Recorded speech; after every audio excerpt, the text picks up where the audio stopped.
We're facing a government of lies. That's the long and short. We're facing a government of lies. And to beat a government of lies, we have to be present, we have to be vocal, and we have to be honest. I call them lies because of their record, not how I feel.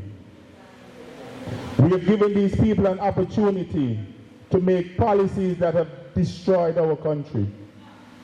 St. Kitts, for the first time in a very long time, feels poor.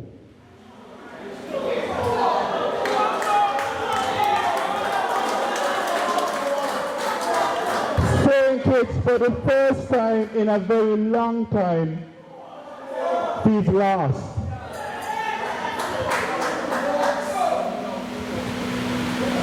And we're going to change that.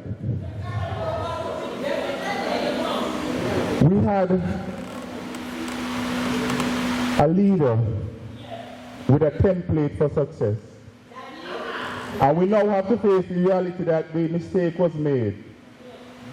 We'll be placed with this undeniable evidence. We have before us an undeniable evidence of the mistake we made. Drew has lied himself into office. He has deceived the whole nation with ideas of better, but for themselves.